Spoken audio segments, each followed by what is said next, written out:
গোসল ফরজ হওয়ার পর পুরুষদের কোনো কাজ করা যাবে না। ইসলামী আইনশাস্ত্রবিদরা বলেন, গোসল ফরজ হলে সেই গোসল না করে নামাজ, তাওয়াফ, কুরআন তিলাওয়াত ও কুরআন স্পর্শ করা এবং মসজিদে যাওয়া নিষিদ্ধ। এছাড়া অন্যান্য কাজ প্রয়োজনে করা যেতে পারে। হাদিসে এসেছে, হযরত আবু হুরায়রা রাদিয়াল্লাহু তাআলা আনহু থেকে বর্ণিত, তিনি বলেন, তার সঙ্গে মদিনার কোন এক পথে রাসূল সাল্লাল্লাহু আলাইহি ওয়াসাল্লাম এর দেখা হল। আবু হুরায়রা রাদিয়াল্লাহু তাআলা আনহু তখন জানাবাতের বা গোসল ফরজ অবস্থায় ছিলেন।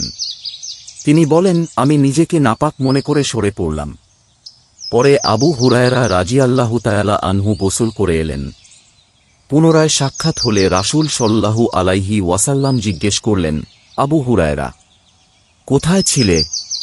আবু হুরায়রা রাদিয়াল্লাহু তাআলা আনহু বললেন, আমি জানাবাতের অবস্থায় আপনার সঙ্গে বসা সমীচীন মনে করিনি। নবীজি সাল্লাল্লাহু আলাইহি ওয়াসাল্লাম বললেন, সুবহানাল্লাহ, মুমিন নাপাক হয় না। সহিহ বুখারী, হাদিস নং 279। তবে অন্যান্য কাজ একেবারে নিষেধ না হলেও কোনো কাজ করার আগে গোপনাঙ্গ ধুয়ে নেওয়া ও অজু করে নেওয়ার কথা একাধিক হাদিসে এসেছে। যেমন হযরত আয়েশা রাদিয়াল্লাহু তাআলা আনহা থেকে বর্ণিত, রাসূল সাল্লাল্লাহু আলাইহি ওয়াসাল্লাম জানাবাতের বা গোসল ফরজ অবস্থায় পানাহার কিংবা ঘুমানোর ইচ্ছা করলে নামাজের অজুর মতো অজু করে নিতেন। সহিহ মুসলিম, হাদিস নং 305। আল্লাহ আমাদেরকে জীবনে চলার পথ সহজ করে দিন, আমিন।